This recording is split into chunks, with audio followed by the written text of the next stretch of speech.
Hello, hi, potential Kickstarter backer or current Kickstarter backer or someone that's just potentially looking and trying to figure out what this game is all about. My name's James Bradley. I am the creator of this game and the creator of the Civitas Universe series of games, and this is Civitas 2230. So we're currently looking at the game as it appears on Tabletopia. Now, Tabletopia is a simulator.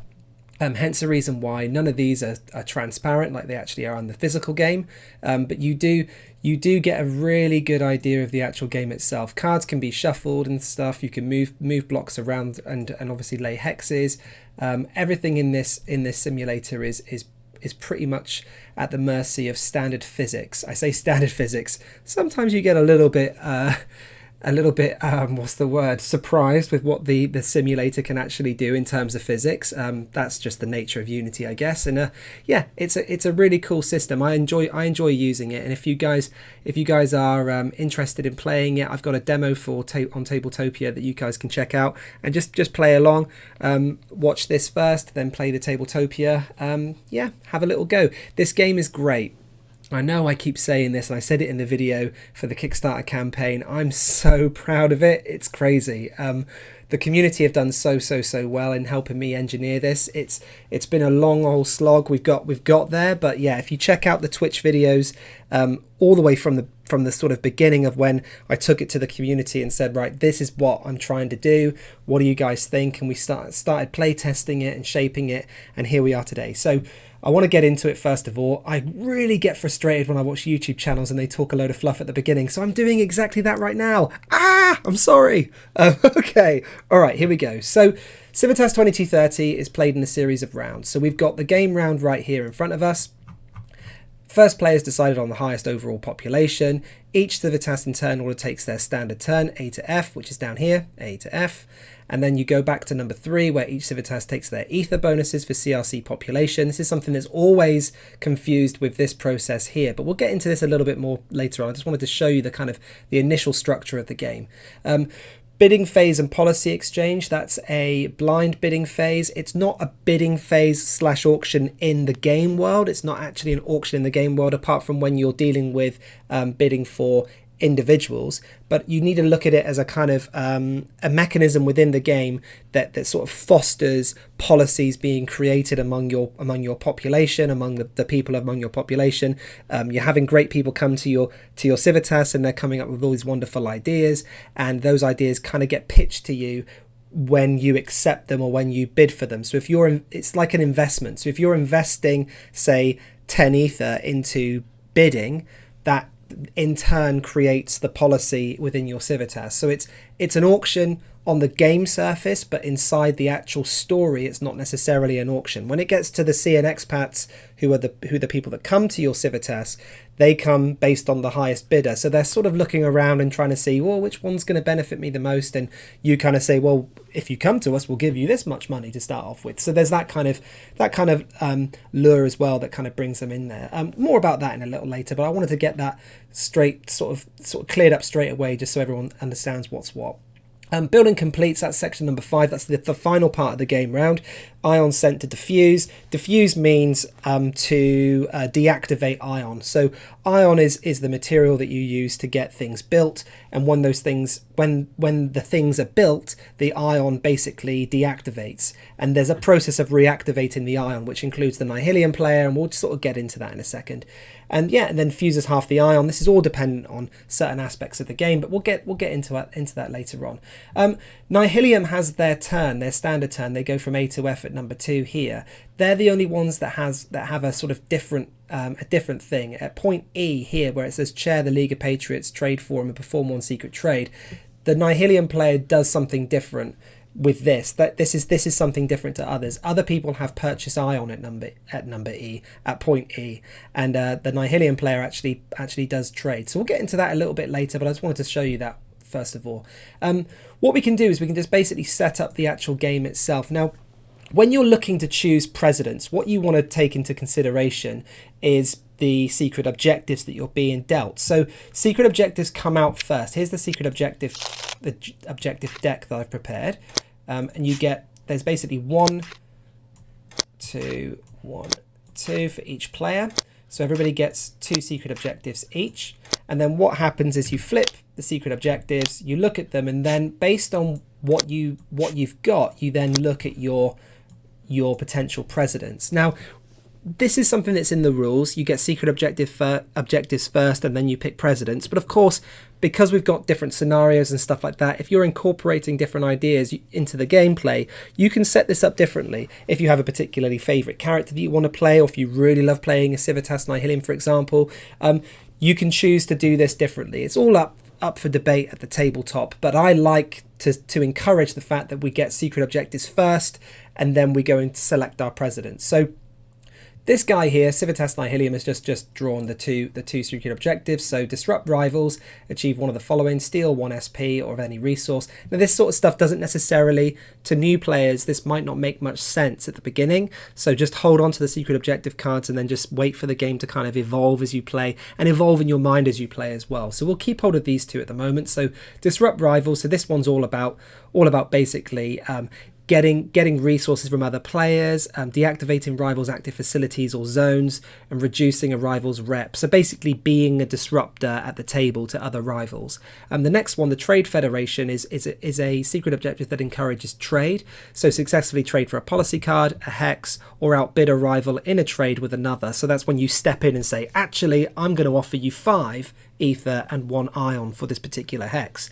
And the other person says, oh, well, this guy was offering me this, but okay, I'll go with that. And you kind of achieve that. Now, these things are good because it shows you straight away off the bat that you've got achieve one of the below on the left-hand side, or you've got achieve one of the below during the trade forum. So you've got that as well. Now, once if you achieve one of those things, you can stack them up with certain ones. These ones you can't because you have to achieve one of the below. Other ones have different wording where it says basically you can do all 3 and you can like cash them in once all 3 have done, and then you put them back into the bidding deck. So secret objectives stay inside the bidding deck, which is over here, and the bidding deck will then still have secret objectives in it. So you might even gain a secret objective halfway through the game, and that could help you to sort of change focus and all that kind of stuff. Yeah, so basically we're going to keep hold of these 2. We'll put them in our hand. So we'll stick them down here so they're sort of in our hand. I'm currently in the testing area, so we don't actually have the ability to create hands right now, but that's fine. Now over here for Civitas Tal, let's go and have a look. So Civitas Tal has got, okay, so we've got the military dictatorship. That's great for Civitas Tal because Civitas Tal has the presidential rule called the military grade, which enables them to create military facility hexes, and when they spend the ion, it actually goes back to them. It doesn't go to the Nihilium player. So that's good. This will be a good focus for Civitas Tal. Achieve one of the below, all of these as well. So you can activate stuff. If you get 20 rep and 20 policy points, choose a player and perform their next turn for them. Yeah, that's pretty cool. It's a savage move, but yeah, interesting. There's an interdimensional twist and stuff. There's all sorts of things going on at play at the table here. So this sort of thing is really, really sweet to get, definitely. So we'll stick these 2 down here, and then we'll go over to the other player and have a look at their policy cards, the secret objective policy card. So we've got a really interesting one, achieve 1, 2 or all of the below. So this is a good example of where you could do 1, 2 or all of them, and you can and once you collect rep on either 1, 2 or all 3, you shuffle it back into the bidding deck. And then this one, you basically gain stuff for messing things up. So if there are certain winning conditions in the game, and if a certain player goes for something, you can disrupt them by doing this. It's a pretty good policy card to have. Secret objective policy card. So stick that there. Stick that there. Okay. Now if we go over to our start section, so let's just imagine that we've done it in the order that the rule book suggests, the guidebook suggests, and we're doing secret objectives first, and then we're going to be picking the people that we have. This person that has this particular secret objective, the military dictatorship secret sort of military dictatorship card, secret objective, they're going to want to be Civitas Tal probably, and the others. This could be good for Nihilium, this one here, because it sort of stops anybody else from having it. So that would be quite fun. But again, it's a power player move. You'll be looking at secret objectives and you'll want to say to yourself, oh, I'll do that, or I'll take this one, or I'll take that one. Again, it's a loose rule, but it's something that I like to play. Okay, so the secret objective cards stay with each player, and then we get the policy cards that are left over and we shuffle them into the deck. So they get shuffled. And now we obviously select our presidents. And I'm just going to quickly look at this presidential rules first of all. So this one says for Nihilium, during your standard turn, pick one player and offer them a secret trade consisting of anything. You start with the policy Nihilium Ion Station. So there's a special trade rule there. You can do secret trades. So take someone to the one side and say, I'll give you this defensive card if you give me that attacking card. And then you know that I can't attack you because you have the defense card. Just sort of as an assurance, you know, as you're creating allies at the table. Something that when you're playing to 25 rep, which is like the shorter version of the game, it is something that does come up, but it doesn't come up as often as when you're playing to 50 rep, which is the longer version of the game. But that's by and by. It's still a pretty cool rule to have, and something that when you use it, it can be used to ultimate effect. Starting with the Nihilium Ion Station, okay, that's good. So we've got the Nihilium Ion Station here. There it is there. Okay, we're good to go. So we're just going to have a look at the start section here. So it's saying to us 1 reputation, 0 policy points. So we'll start with the first 2. Yeah, 1 reputation, 0 policy points. What you do is you get 2 cubes from your side like this. Just highlight these. And then we take them all the way up to our scoreboards. Here's the policy points. So 0 policy points and 1 reputation. Now, as you can see, this is the League of Patriots reputation scoreboard. These hexes represent the numbers all the way through. When you're in 1 to 5, you're in the red zone, and these rules here come into effect. Basically, you get penalized, you get penalties, all that sort of stuff. If your Civitas has a really poor reputation, when you're playing your go, you take penalties. You can also, under here where it says, beside the thing that says 3 max, you can hand in hexes. You can't draft hexes here, but you can hand in hexes from your Civitas that are currently built or about to become active or actually in play. You can hand one of those back for a material cube. You can hand 3 hexes that are in your hand back for 1 ether, and you can hand 1 ion back for 1 ether.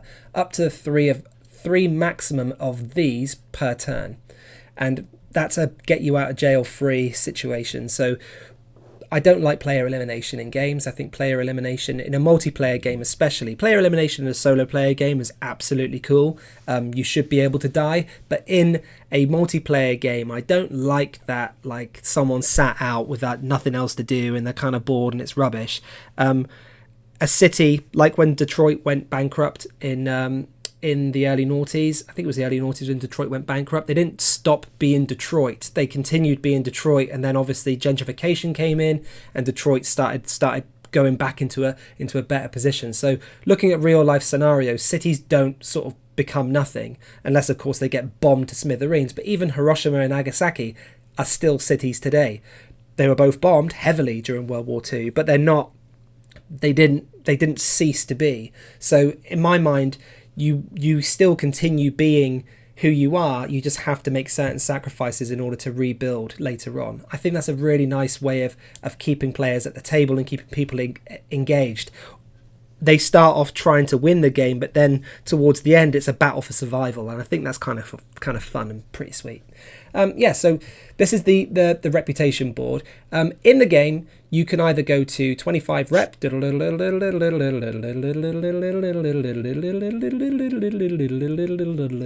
ding ding, and win the game, or you can go here and then add another material cube and double up and go 27, 28, 29, 30, 31, 32, all the way to 50, and then win the game by getting to 50 reputation. Reputation is the winning condition score, so you will get loads and loads and loads and loads and loads and loads and loads and loads and loads of love from your Civitas if you produce certain hexes. And what that love does is it equates into reputation in the League of Patriots, which is like the UN, and they score Civitases based on how well these particular Civitases have done. And I keep saying Civitases, but it's kind of Civitas as well. I think Civitas is plural. I think it is. Let's stick to that. Or maybe I can just be inconsistent. Who knows? Basically, yeah. So the cubes here, you add this little logo here says +1 if you put 2 on there, so that enables you to like basically plus 20. I guess that's plus 20, plus 25 obviously, yeah, 25 all the way through. So that's what happens there. If you get to 13, you add a +1 onto the bidding draw. If you get to 38, you add a +3. First player to reach 25 rep must choose 5 standard Patriots, that's the standard meeples, from any rival and add them to their CRC. Then shuffle into the bidding deck the top 5 CNXpats from the draw pile and look at the underside of each of these cards. So there's rules all out this, like throughout this game, and they're positioned within the game. So you have rules everywhere, but it's in the game, so you can see things. I mean, I love the game Nemesis. I'm a really big fan of story-driven games, as you can see, but the way that you're constantly in the manual with Nemesis, I find really tricky. Even like on the 3rd and 4th and 5th game that you're playing it, you're always in the manual. Whereas I feel like prompts inside the game, having good prompts like that, kind of remind people about what's going on and stuff. And I think that's a better way to play. Personal preference, I hope it's yours as well. But yeah, that's how I like to do things. This Mysteries of Profundum -100 with the reputation rosette here. In the Mysteries of Profundum, if you saw the Kickstarter video, when you get to the end of that, the Mysteries of Profundum is the second game in the Civitas universe series of games. It's a text adventure for the PC. I know a lot of people are like, oh god, it's Windows, but it's so hard to develop on multiple systems.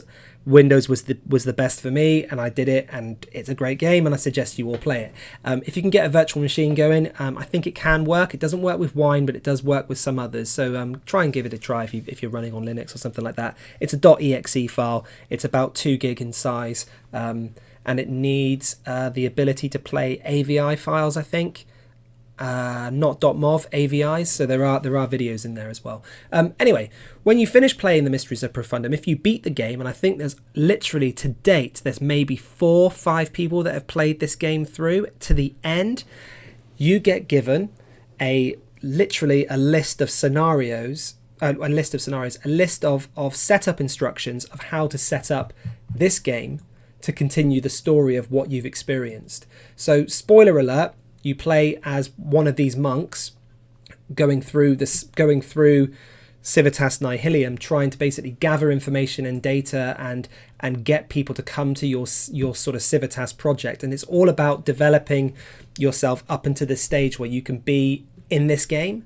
So that's what Mysteries of Profundum does, and this is just an indicator that says whatever your reputation score is at the end of the Mysteries of Profundum, minus 100 from that, and that's what the reputation score will be for all of the players. So it tells you all the different Civitases. It says this is the reputation score for them, this is the reputation score for them, blah blah blah blah, and you just deduct 100 from that score on Mysteries of Profundum, and then that's the reputation scenario. Everything else is totally normal. It all links in which CNXpats go where, how many populations have different things, all that sort of stuff. It's all there.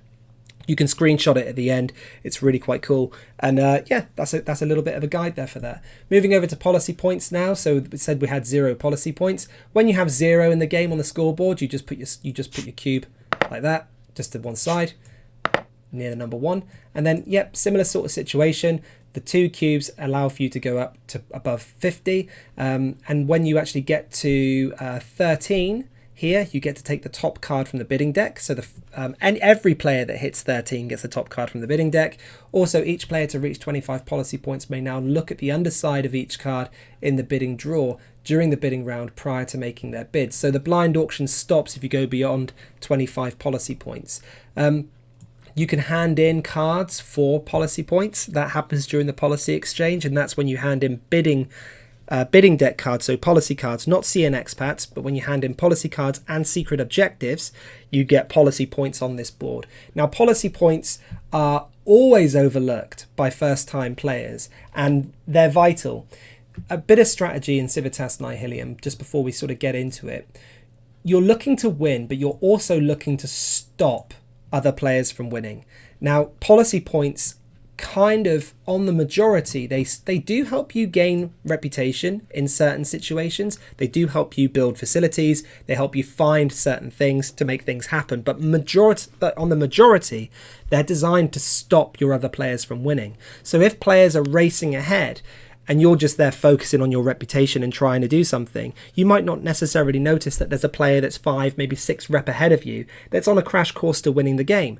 and you're not focusing on policy points because you don't think that they're going to be doing much for your rep, but you have to get the balance right. You have to try and stop the other players from winning, at the same time trying to build your own reputation as well. And that's where policy points come in. They're really good at drawing policies of, if you think about it, it's like a parliament, right?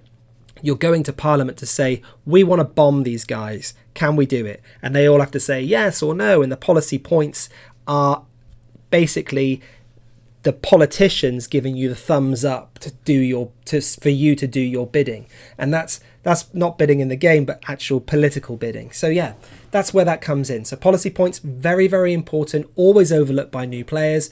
Focus on them. They will enable you to win the game, especially if you've got a player that's running ahead of the game. Okay, so that's the policy points and reputation. Now we've got 0 ether. Okay, that's fine. That's the cash. We'll get into that in a second. We set the other player up. Now, this is where Civitas Nihilium gets really freaky. So we've got 30 ion. That's crazy, but Civitas Nihilium is the mega machine here. 30 standard patriots, 6 facilities and 2 zones plus an industrial zone. So we'll start just by taking this slowly. So 30 megatons of ion, MT of ion. So the ion, if we just go over here, ion are these long rectangular cuboids. Here they are here, and we get 30 of these to begin with. So that's, let me just count this out, 1 2 3 4 5 1, and that one there. Apologies if I make any mistakes in this. I am only human, and I'm trying to do this with my mouse, and yeah, I'm not transhuman, which is a shame, but there we go. Okay, so let's stick the ion down here like that. There we go. So there's all of our ion all ready to go. In the game, when you're playing it physically, personally, I would make things super duper neat, but Tabletopia has, it's a little bit tricky to get in there. The dexterity of the mouse is a little bit tricky. It's fine, but I do like things to look nice and neat. So next we move down to standard patriots, which we've got 30 here now. So what I'm going to do is I'm going to make this super duper simple. I'm going to get one of these grey meeples, so they're kept over here in the meeple stash. I'm going to get one of these grey meeples here. They're called SP, standard patriots. I always find it really tricky to move these around. I wonder how I can rotate. There we go, that's nice. And then we're just going to do 30 into here. So duplicate, let's do 9, so that makes 10. You don't get the opportunity to duplicate in the actual Tabletopia play area. This is in testing, so I can actually duplicate meeples and make them move and stuff. You get 50 of these grey meeples in the base game, so there's plenty to go around, but there are overflows. So you have an overflow of 4, which you can also flip to 5 if you wish, and they just sort of sit in the hex representing the 4 or the 5. It's very rare that you need to use the overflows, but sometimes you do, especially if you're playing to 50 and you've got people with loads and loads and loads and loads of population. Okay, so that's obviously crazy and hectic right now, but we'll be moving these guys into the rest of our Civitas. So it's now saying on the start section underneath the 30 patriots, 6 facilities. So what we do is we go over to our facility hexes, and we look at the 6. So these are the zone hexes. Now zones look like this. That's their inactive side.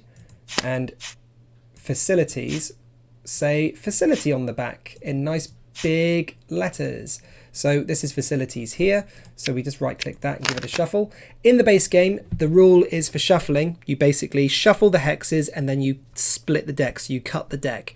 So you basically hold the hexes like that. Someone will put their fingers down into like a few rims into the hexes themselves, pull out some of them, and then whatever it is on top, that's what the top of the actual hexes are. So we go in the game, we go round the table doing this. So we'll do, as I'm saying all of this, everybody should have done from their colour, sort of reputation to policy to ether to ion, and then to standard patriots, but sort of finishing at ion, and then you'd go around the table and draft the facilities and draft the zones. So draft and draw, same thing.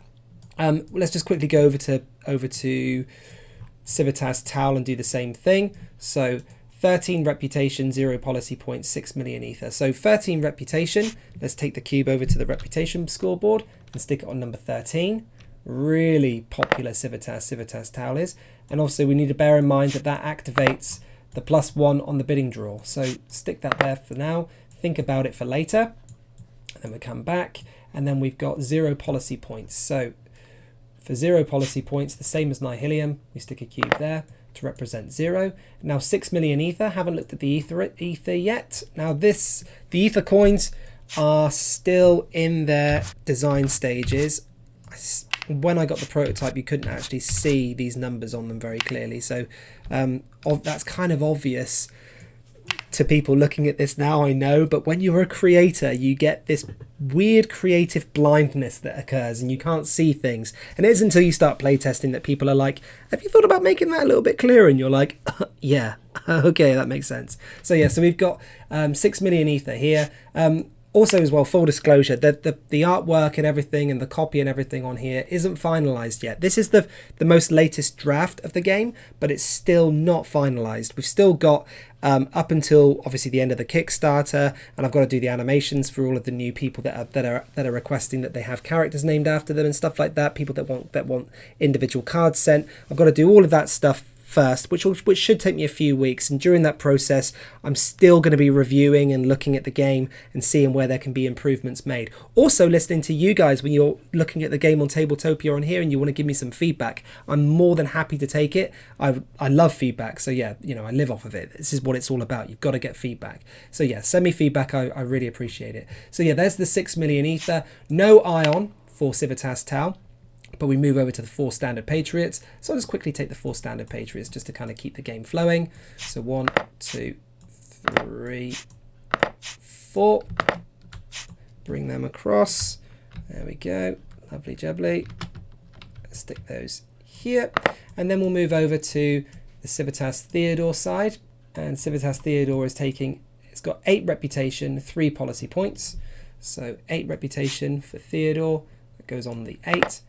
3 policy points, so that's over here. So the Theodore player is away. They are doing very, very well with the policy points. 0 ether, 0 ion, 0 standard Patriots. Okay, now it's on to 2 facilities, 2 zones. So we start with the drafting from Civitas Nihilium. So they begin the draft, so they take the top 6 facilities from the facility pile. So 1, 2, 3, 4, 5, 6, and then the Civitas Tal player takes the top 2 facilities from this facility pile. 1, 2, and then over here, I think it was 2 for this one as well. 2 facilities for Civitas Theodore. So 1, 2. Okay, let's bring those over here.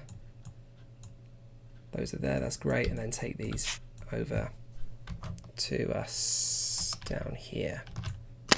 Okay, now looking at these hexes, just to kind of give you an indication as to what everything means. So the green is residential, they connect to residential zones. The yellow are industrial, they connect to industrial zones, and the blue are commercial, they connect to commercial zones. Now these facilities are a good bunch of different ones. Now we've got the facilities done, that's our 6 facilities, so let's just flip them over and have a little look. So we've got Veritas Freedom News, it's a very good, very, very, very good hex. Flint and Steel Heights, that's also a really good hex. And then we have, whoops, I've got them both highlighted here. Then we have the Ion Omnicarriage, that's also a really good hex. And then we have Brectum Hives, yep, very good. I mean, all hexes are good in this game, to be honest with you. Taylor Capsules, yep, another good one. And then Montesivalent Condos. So if we look at this, we've got 3 residential hexes, we've got 2 commercial hexes, and we've got 1 industrial zone. Now it says on here we need to draft 2 zones plus an industrial zone. So we'll come over to the zones. There's our +1 industrial zone, so we'll put that to one side, and then it's the top 2 hexes. Damn, that's not worked out as well as we wanted, because if you remember me saying that hex facilities connect to hex zones. Zones are wild in terms of where they connect, but the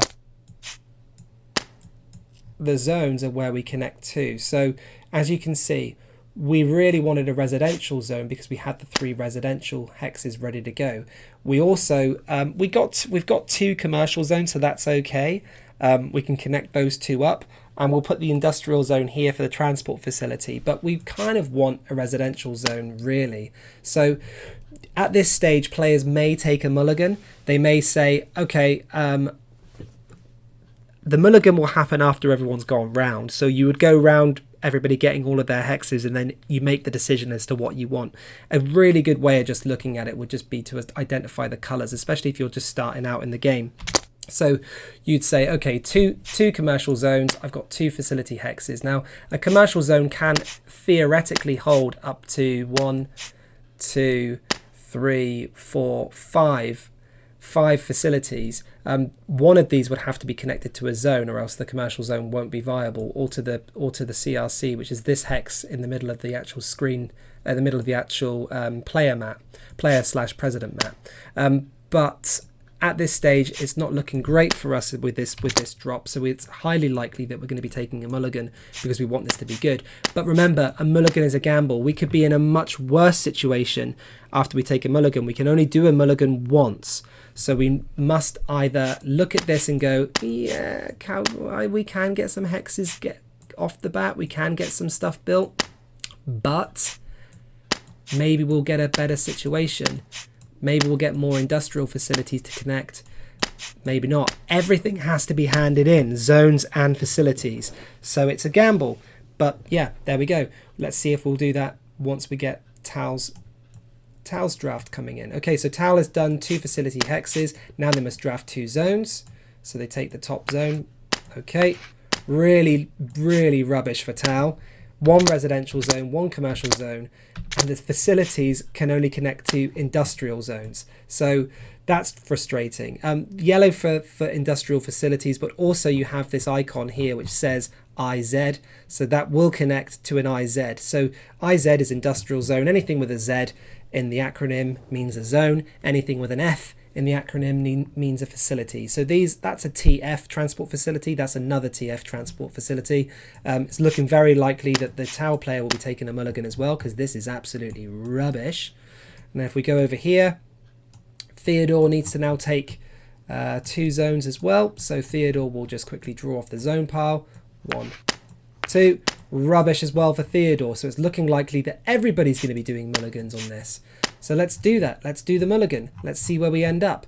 So we go back to the Civitas Theodore player, and they're like, oh man, this is rubbish. I'm going to have to do a mulligan. So we'll just stack up these facilities. Stack the facilities up like that. Okay. Stack up the zones. There we go. Put them back into the pile. Oop, that's supposed to be a deck. Put them back into the pile. There we go. And there we go. And then head on over. And then what you do when you're mulligan, you just basically go zones, you take your zones, and then you take your facilities. So we've got, sorry, you take your facilities and then you take your zones. So it's 6 facilities plus 2 zones and 1 IZ. So 6 facilities off the top. Give it a shuffle.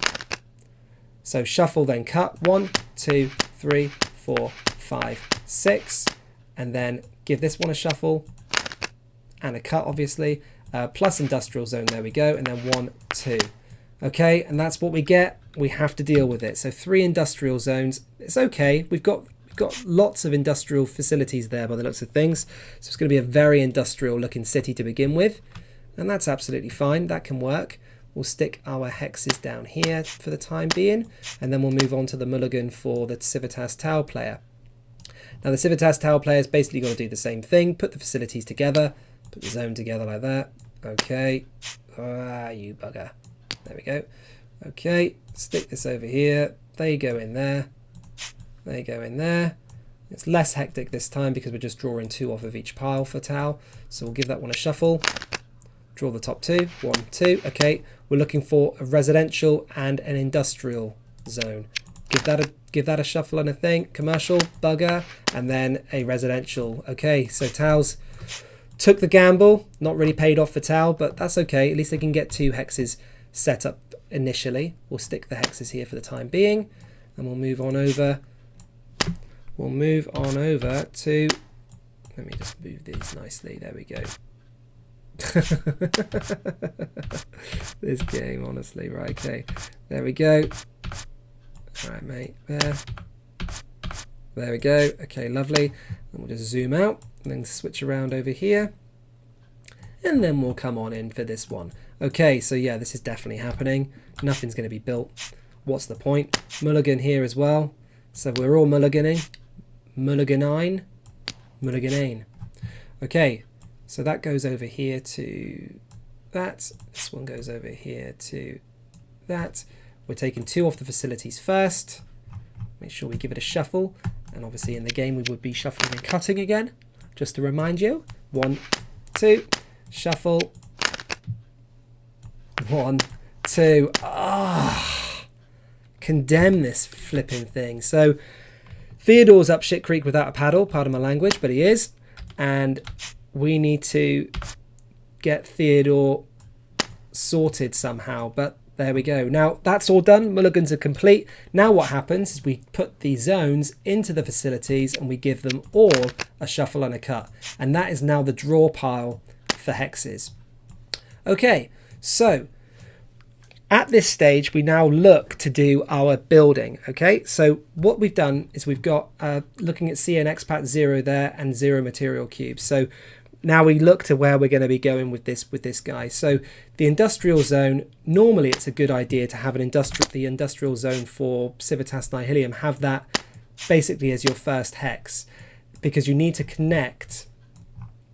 If you're playing with a Nihilium Ion Station Diffuse dump at the beginning, which you will do if you're playing your first proper game of the game, you will be wanting to connect this to an IZ. So allocate this technology to any IZ, add 1 SP to it. Whenever Ion is spent anywhere and at any time it comes here. So you put this next to the hex, you get the little meeple, you stick it on there, and that makes this particular policy card now active. So that's now an active place. Zones come into the game, zone hexes come into the game as active at the beginning of the game. So you don't need to spend them. So if you're thinking like the game begins with a very tiny Civitas, it doesn't. It comes in and it begins with the zones that you got allocated. They are straight away in the game. Okay? Your facilities can come in at this stage while you're setting up, if you wish, but they have to come in as inactive. So you might want to keep them in your hand if you can't lay them. Now, the Civitas Nihilium player can lay these, but what I'm going to do as the player, just to give you a little bit of strategy, is I want to look at the ones that are cheap, and I'm just going to place those in first. So this is how much it costs. This is how much it costs to get this particular hex active. So ether is the currency of the Civitas universe. These are the material cubes, of which we have none to begin with. We got 1 SP here. That's the standard Patriots, these grey meeples that you can just see above the hex itself. And we also have the 1 ion as well. If you allocate up to 3 of these slots, you actually get a rep bonus during your hex bonus stage. You get 1 rep. If you think about it, this happens all the time in especially totalitarian states. One particular place that I've used in the guidebook as a reference is the hotel in Pyongyang, the Rumgain, I think it's something like the Rumgain Hotel, but it's basically the Pyramid Hotel in Pyongyang in North Korea. It's sort of built, but it's not finished, and no one's using it. But it's like a symbol of Pyongyang's awesomeness, or North Korea's awesomeness, but at the same time it's not filled, so it's like this white elephant. And that's the kind of thing, like, you develop a facility up until the point of it nearly being completed, but due to the fact that your society isn't necessarily functioning as well as it could, it's not getting completed, but you still get a reputation bonus for it because, hey, it's propaganda. So yeah, okay, cool. So we'll stick this cheap facility over here, maybe. That can go there. Hexes can't be built in these areas where they can't be built, so they don't go in there. If you think about this hex in the middle, the CRC, that is your starter hex, and everything connects to that going out. So it will start here and it will come out like this. Okay, so we have that. Now we want to go to the next sort of affordable hex that we've got at the beginning of the game. This one's affordable. It costs 1 ether, 3 material cubes, 3 SPs, and 1 ion. Pretty affordable. We'll stick that one in as well. We'll plonk that over there. Now, I can hear people saying, why would you not place all hexes to begin with, and what you know, why are you not doing it that way? Well, the reason I'm not setting everything up straight away is because I want to make sure that I can look at my options, and also as well when it comes to trading, you can only trade with things that are in your hand. You can't trade with things that are on the table. Now I'm placing these on the table because I want to create an early blueprint for myself. I want to understand where I am, what I've got, what I'm trying to plan to build. That's why they're placed there. It's a good way of showing me what I'm trying to do as the Nihilium player. But also I want to keep these in here because these could potentially be traded later. I might want to trade a hex for a hex. I might want to trade a hex facility for another hex facility, or a facility for a zone, or I might want a policy card, or I might want some material cubes. Anything can be traded in this game. So, but it has to be in your hand. It can't be in play. So I'm keeping it in my hand just for the time being. And that's pretty much where I'm at right now with regards to setting up. Now we'll move over to the next player, Civitas Tal, and see what they want to do. If I remember correctly, they were okay with their start. Not great, but yeah, we'll see. So as you remember, the zones come in as wild. So we have a facility that we can't use, but we have the accommodation facility that we can. So let's put the commercial zone in here. So they come in, they're wild, and they come in as active. So let's stick the residential zone there as well. And again, as a blueprint, let's put this hex over here like so. There we go. So, oh, not flipped, that's inactive. So it's a fairly expensive one, this accommodation facility. It costs 4 ether, 2 material cubes, 3 SPs and 2 ion. So it's fairly expensive, but you know, we've got our hexes, our two hex zones laid, so we should be okay. We'll see how we get on, right? So yeah, here we go. So that's that for the hex laying situation. Tal gets 2 CNXpats and 0 material cubes. So no material cubes come over from this inactive side onto the active side, but we do get 2 CNXpats. So we go over to the CNXpat draw pile, which is over here. This is the CNXpat draw pile. We give it a shuffle and a cut. We take the 2, 1, 2. We take the 2 meeples that represent the CNXpats, and we bring these guys over to Tal. So they come on over here. Now, CNXpats aren't in your hand. They come into play immediately, and they go straight into the CRC along with your other SPs. So you stick them in there like that, and then you stick your SPs in there like this. Okay, so they're there. Now we could look at these right now, but let's look at them a little bit later when we actually start to use CNXpats, and we'll go from there. So that's basically the setup done for Civitas Tal. Now, a note on your player setup area. In your hand is in your hand, obviously. The objective cards are in your hand, along with any hexes that you've not put into play. CNXpats are in play. They sit here in your active area until you position them into certain hexes. So if you were to stick this CNXpat over here, for example, you then put the meeple there to represent the meeple and the hex kind of thing, and the Civitas Nihilium expat in that particular hex. Your cash is on this side here as well. He started with no ion. This is just the bank on this side here, so we'll move that out of the way just to make sure that's clear out of the way. And yeah, this is this is a fairly small table setup, just to sort of show, so I don't have to like move around too much. But the majority of tables are fairly large, and you won't get too confused with that. Not been confused at all up to this point, but yeah. So that's the setup with regards to the CNXpats and Civitas Tal. Moving over to Civitas Theodore. Okay, Theodore's got a really rubbish situation. We're going to flip these commercial zones over and put them in. Now, this needs to connect to a residential zone. It can't, so it stays in the hand. This needs to connect to an industrial zone. It can't, so it stays in the hand, along with the secret objective cards. There we go. There we go.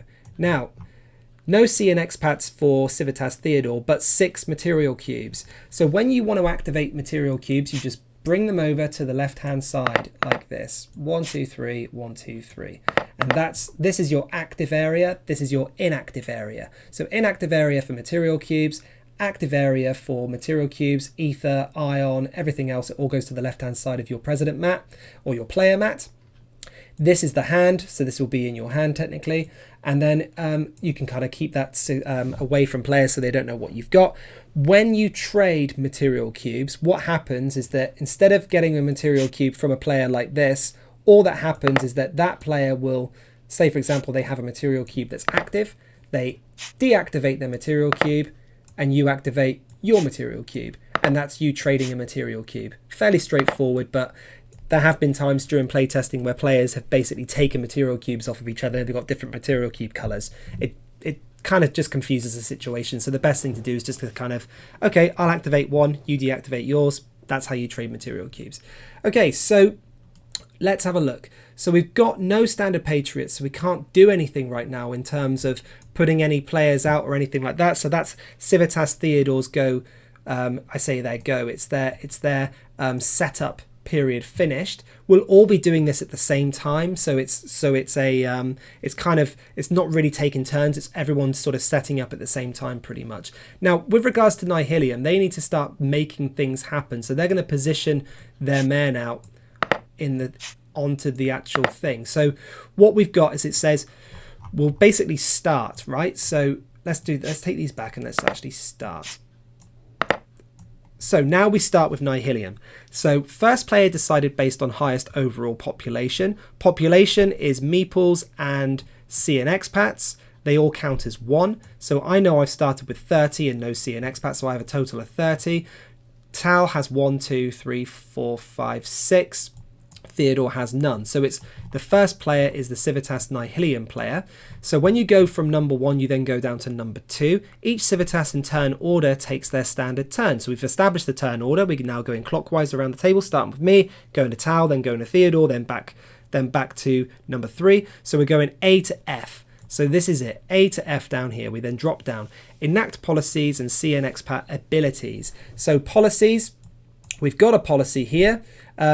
You can then put your meeple onto this bit if you're going in that direction. That would be what you would do. You stick your meeple there and you activate that policy. Now all ion comes to the Civitas Nihilium player when it's being spent at the table, and the CM player puts half in the stash and half goes to them. The CM player must take the lower of the two halves if it's an odd number. So if it's a 5, the CM player gets 2 and the stash gets 3. Simple as that. Okay, so enact policies and CNXpat abilities, that's done. Receive, lose, and populate. Now, this is where it's really, really rubbish for Civitas Nihilium. Yes, we started with lots of things, but look, we begin with only 1 reputation. Civitas Nihilium, in the thematic aspect, is in its days of decay. People are leaving and the reputation is low. Things have happened. The president of Civitas Nihilium has made some really big mistakes, all of which have happened in the first 2 games in the series, Civitas Nihilium and the Mysteries of Profundum. And this is now happening, and we're dealing with that right now as the president, playing as the president in this game. So we're on 1 reputation. That means when you're in 0 to 5 reputation, you lose 5 SPs. Okay, and you can't draft hexes. So this is the process of losing.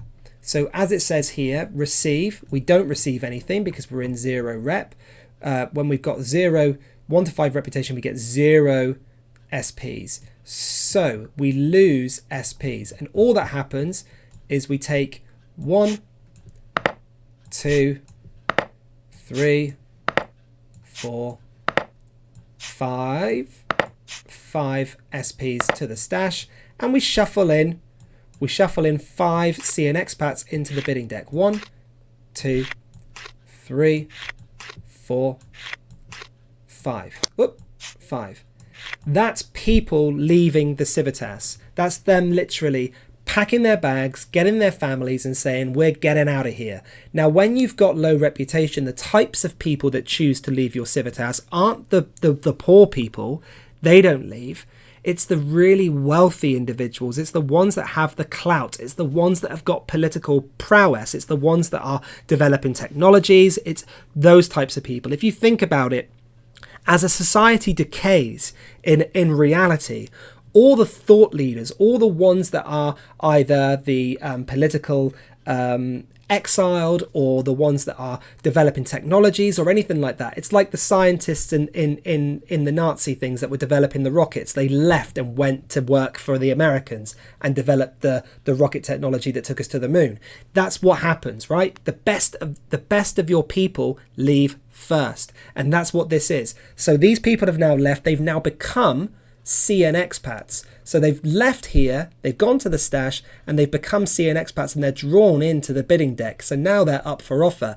Yes, the CN player can get these guys back if they bid enough ether to get them back. But right now they're in limbo. They're in somewhere called Outer and Sidon, and they're there waiting for the highest bidder to take them on. We shuffle it up and we wait and see if they come up in the bidding deck later.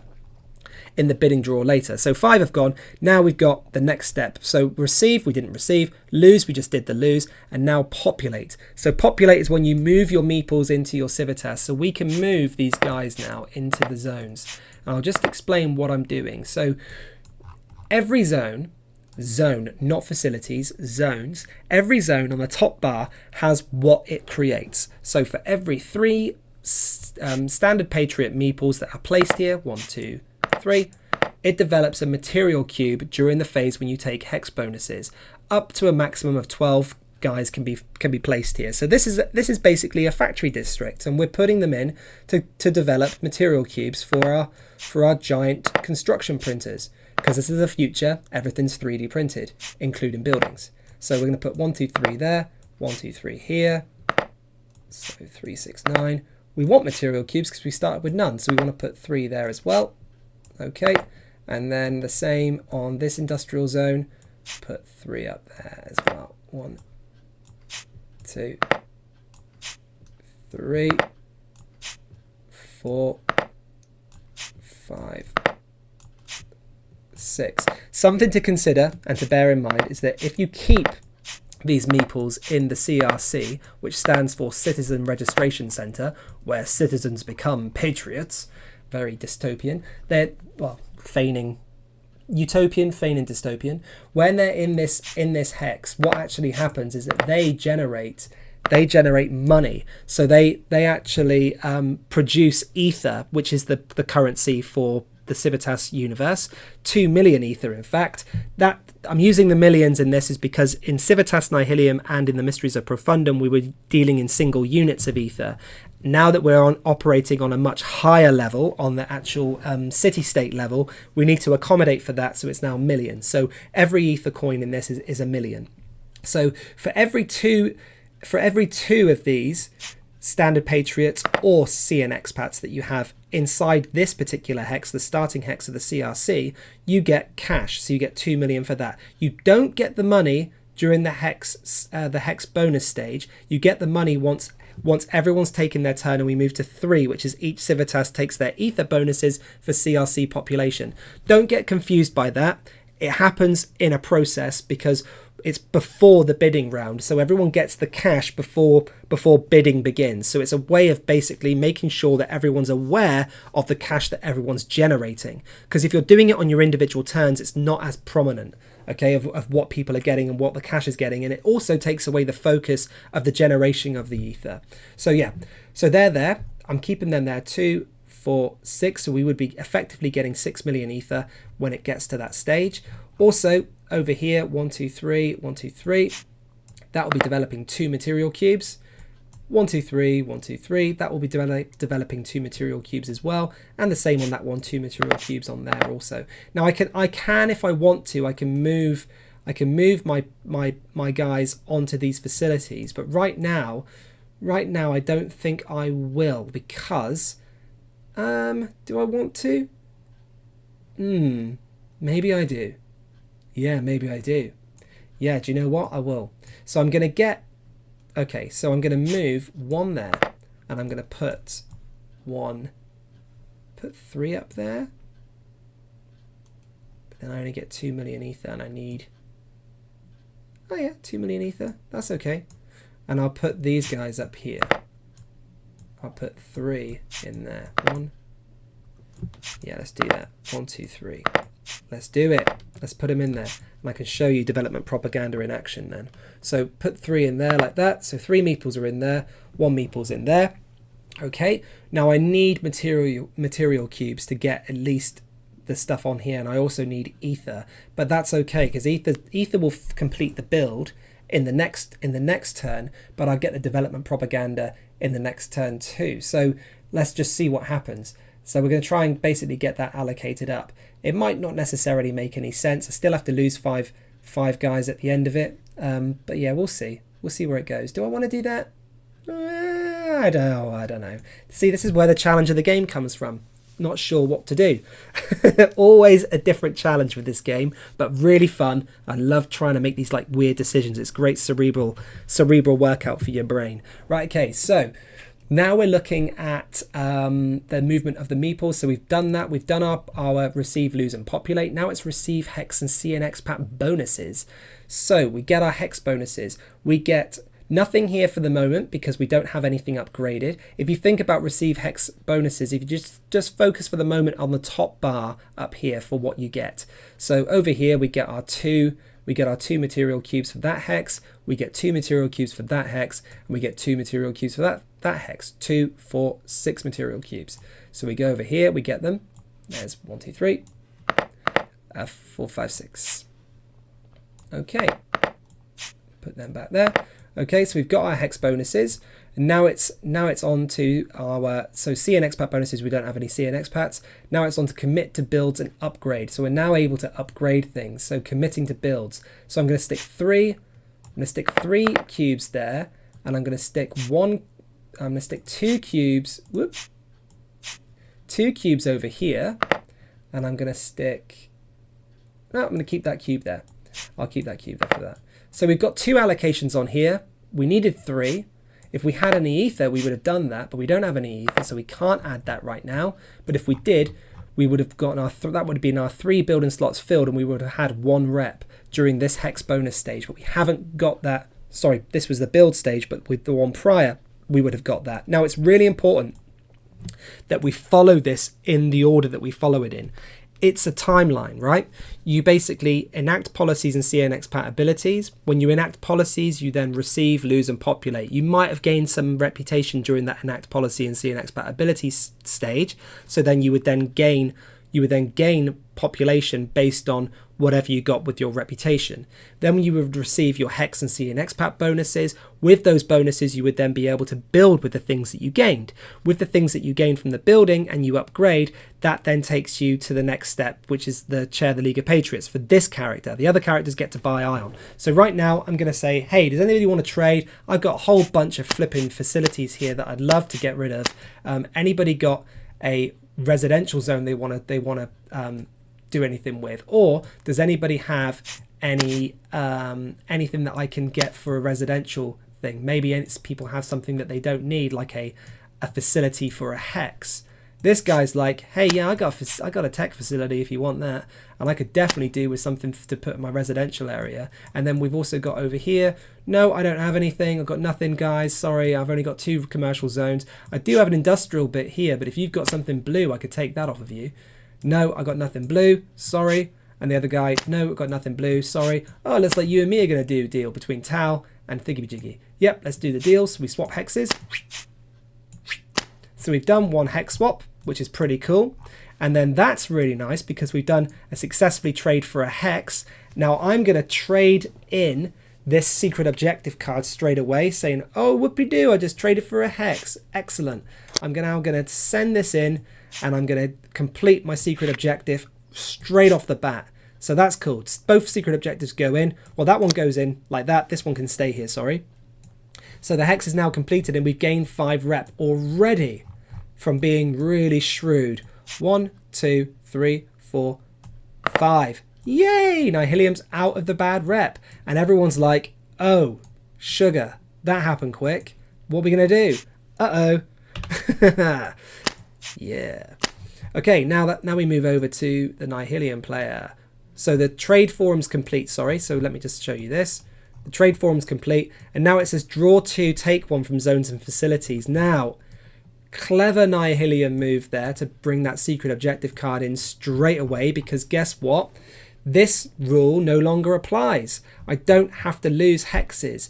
Hexes aren't going to be lost. So that's sweet. So what's he going to do? So now he can come over here and he can draw hexes. And it says, draw 2, take 1 from zones and facilities. So, I think I shuffled it to begin with. So I'll draw 2 and take 1. And look, residential zone, commercial zone. Yay!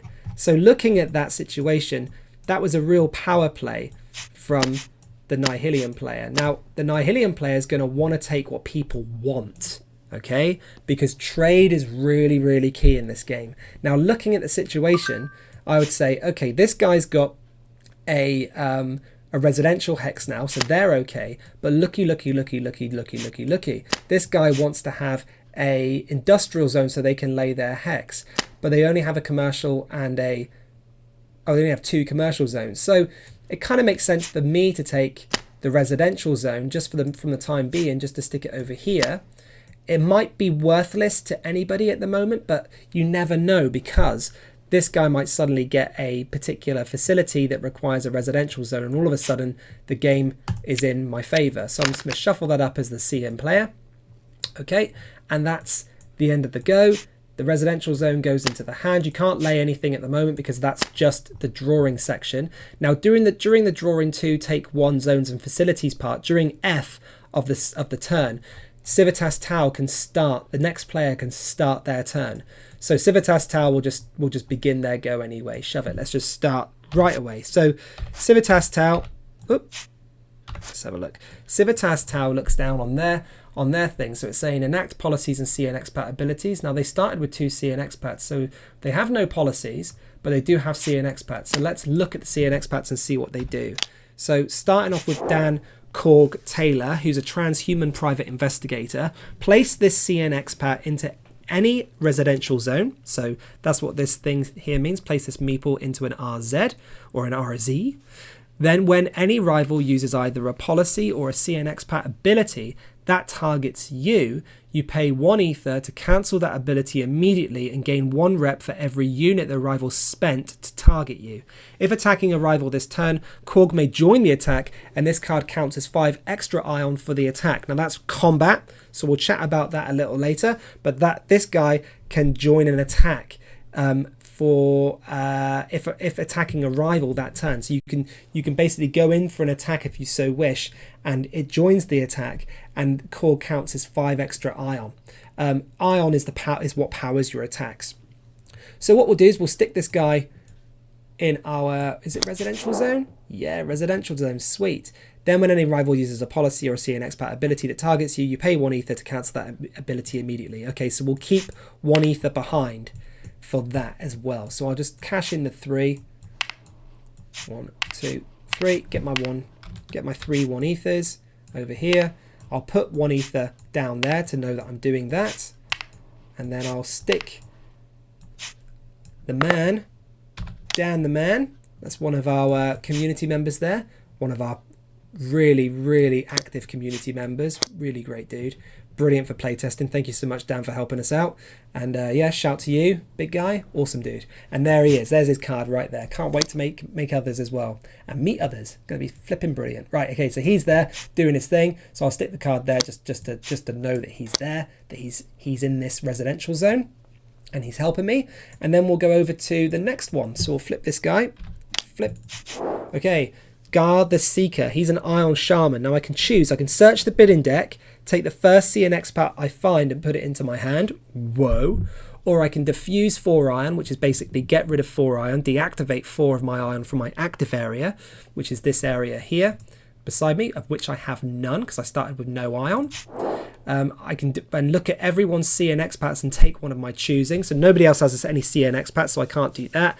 And then use the CNXpat on the next turn. If this is the only CNXpat ability you activate during this turn, you may still take CNXpat bonuses. Now, placing Korg here isn't using his ability. I'm just putting him into play. I'm activating him. His ability is this down here. Now, when you get certain facilities, you can also, let me see if this facility does it. Yeah, it does. Great. when you get certain facilities, you can also place CNXpats onto those facilities to gain bonuses.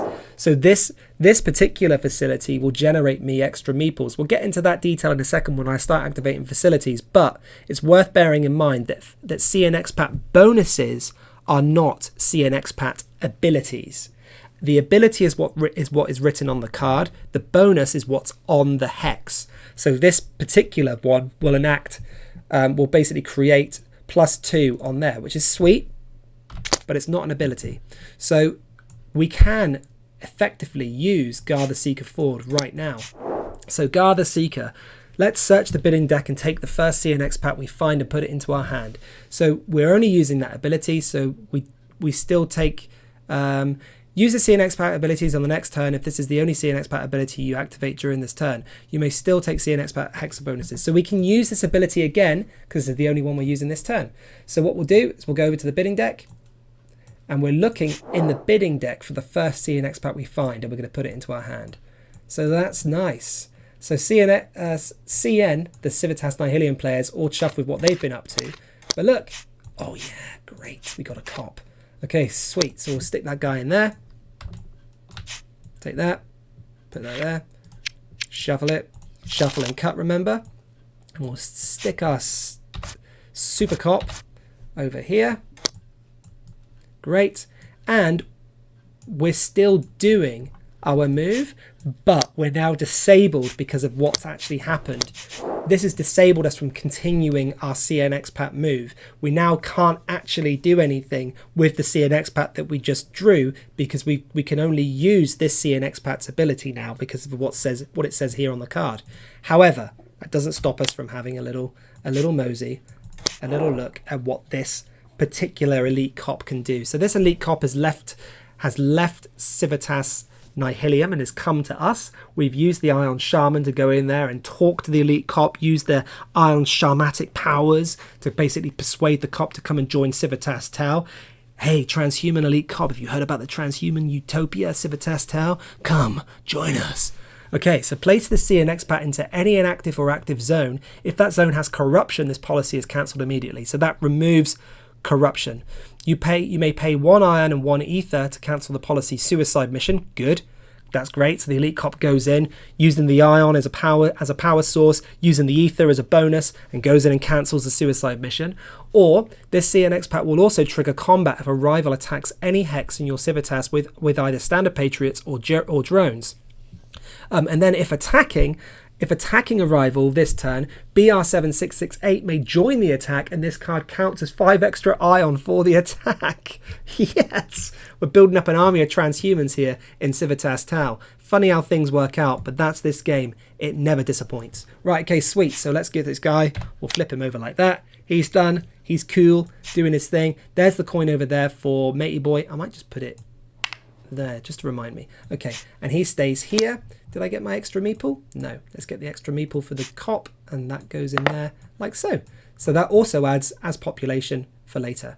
So that's our top part of Civitas Tal's Go. Really good. As you can see, we're getting bonuses already and things are happening. It's really fun.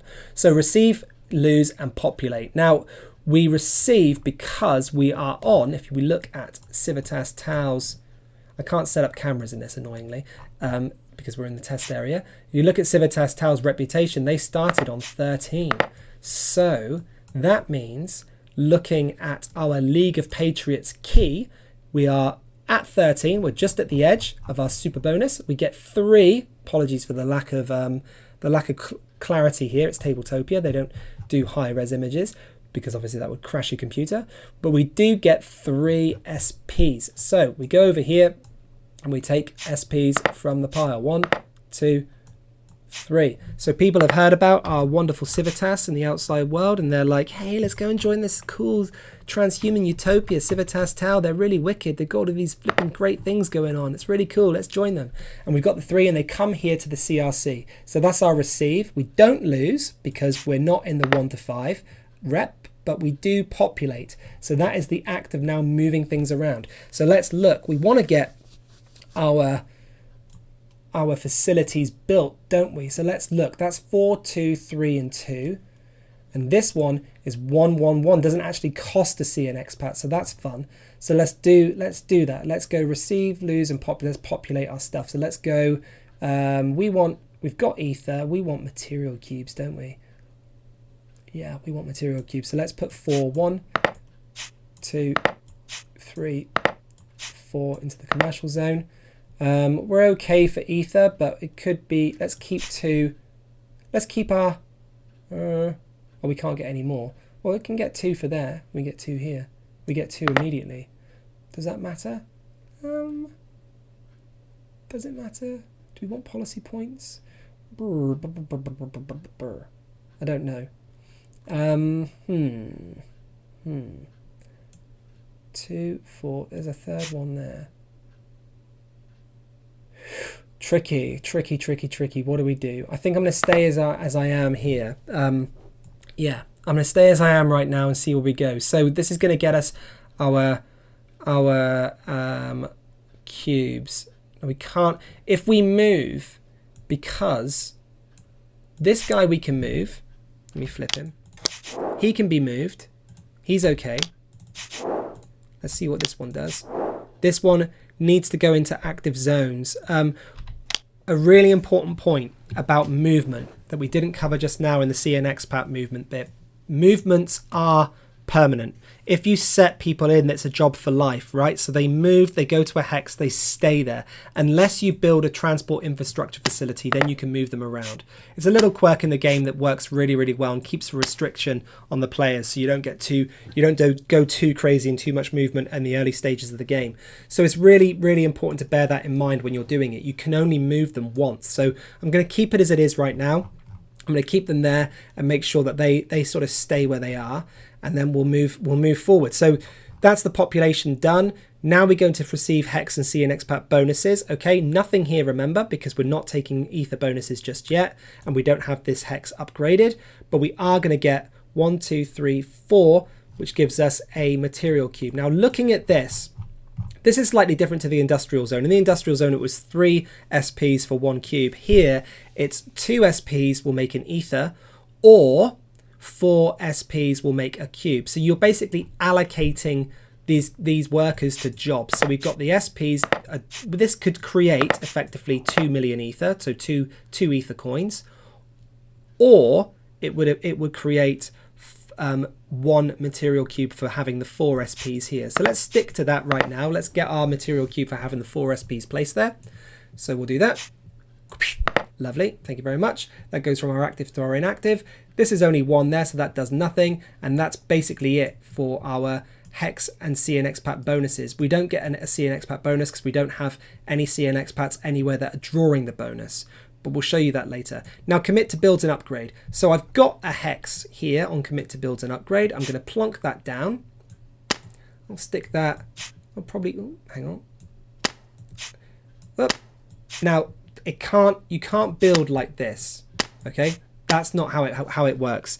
Facilities can't connect to each other as when they're inactive, and they can't connect to each other if there's no active zones. Think of the zones as the linchpins. So this has to connect to a residential zone. So I'm going to connect it here just to make things nice and neat. So that goes in like that. Okay. And it comes in inactive, obviously. And now it's commit to builds. So we can commit to builds and upgrade. So I'm going to move. I don't have any ion. I do have cash. I've got a material cube. So darn. Allocate 3 building slots and gain 1 rep. Sugar bum. Okay, so there's nothing I can do with this. I'm going to put. Oh, darn it. I'm going to leave that actually. I'm going to leave it where we're at right now. I'm going to leave it there. Just place that hex down and that's that done. Upgrade, I'll stick this cube here for upgrading so I get at least 1 rep at the beginning of the go. Now, purchase ion. So I've got some money and I can purchase ion right now. Where you purchase ion from is from the Nihilium player. You can't buy from the stash, you have to buy from the Nihilium player. So 3 ether. I'd like 3 ion, please. The Nihilium player has to say yes because that's the rules of the League of Patriots. When you sign up to the League of Patriots, it's basically a treaty and it says 1 for 1, you have to do it. That's how it goes. Even if you're in a state of war, even if there's combat between you and the Nihilian player, they have to honor it. If they don't honor it, then everything goes to crap. And that's, you've got to try and have it, because that's the idea of trying to maintain peace, is by having like a total trade agreement that agrees with the superpower that you will always have to buy X amount off of it. It exists in the real world. It's crazy. The treaty that Russia had with the rest of Europe for gas, that's a prime example. It's so funny how life imitates art, considering that this was written like that. This rule was written, crikey, back in 2019, and now it's becoming so much more apparent and getting into the news that that's actually the way that it is. It's flabbergasting, but there we go. That's the way things work. So yeah, 3 ether, please. So we get 3 ether for 3 ion. So we get 1, 2, 3. The ion comes over to our active stash over here, and that ion can now be used in the later turns to build. But we've done that. We can't go back because we're in the timeline. So the energy's arrived. We've got our build blueprint set up. We're telling the world about it. Really, really fun. And we've got our ion to potentially build up our zones later and our facilities later. So now we draw 3 and take 1 on zones and facilities. So let's look at what we've got right now. It'd be nice to get another zone. It would be nice to get a something to go on there. So look, we've already done the shuffle and the cut already. So we know we're going to get at least a commercial zone. So let's have a look. Transport facility and a media facility. So a media facility and a commercial zone. So we're drawing 2, aren't we, and taking 1. So I say we take the zone for the time being. Or do we want media facility? The media facility is fairly inexpensive. It's a 3-3-3-1. We can flip it. Remember, right now the Theodore player, the 3rd player in the game, is now taking their turn. So this is a Golden Circle Press Association media facility. Place 3 material cubes and at least 1 CNXpat here, and then add 1 extra hex to take during 0.6 of your standard turn. So we would be drawing 4 right now during 0.6 of our standard turn. But it's to take. The red is take. So it would be drawing 3, taking 2. During 0.6 of our standard turn right now. So we would definitely be like, I'll have the commercial zone and the media facility, thank you. But we can't do that. So we don't have that power yet, but we want it. So I think that's going to be our hex. Yep, that's our hex. Let's take that. It's powerful. And we've got a space for our commercial zone here. We just need to move him over up to this side or up the top there. And we can stick that there. Lovely friggin' jubbly. Okay, stick that in there, shuffle it up, and then bring this bad boy down here, flip it so no one else can see what it is, and yeah, moving on. It's now the Theodore player, so Tal's looking pretty damn good, but so Civitas Nihilium, they're already out of the red zone. Ooh, things are getting spicy at the table here in Civitas 2230. Okay, now then. This is now Theodore's turn. I'm genuinely getting excited. Right, so Theodore, what do you want to do, Theodore? Let's look at what's up. So we've got 2 facilities that are absolutely rubbish. Enact policies and CNXpat abilities. We don't have policies and CNXpat abilities, so nothing happens. Receive, lose, and populate. So we've got 8. 8 reputation, so we don't need to look at the board, we can just look at the start bit here. 8 on there, that means that we get 3 SPs to begin with. So we get 3 from over here. 1, 2, 3. All right, cool. And then with our 3 SPs, we can populate. So we'll stick them here to begin with. Commercial zones are tricky. 2 for ether or material. We don't need material cubes, so let's put this. 2 will create 1 on the commercial zone, or 2 will create 2 on the CRC. So let's leave these guys in our CRC for now. That's receive, lose, and populate. Now receive Hex and CNXpat bonuses. So we don't get any bonuses right now. Nothing at the moment. Nothing up here, nothing here. But we can go commit to builds and upgrades. So we will put 3 cubes here. Now this is a very powerful CRC. We can either build reputation or we can create SPs. These guys are a cult. Okay, Civitas Theodore, they're a scientific cult, a scientific religion. You don't need to worry about how that is relevant right now necessarily, but if you want to investigate the lore, read the timeline on the page, the timeline PDF that I've stuck on the page for you to have a look at.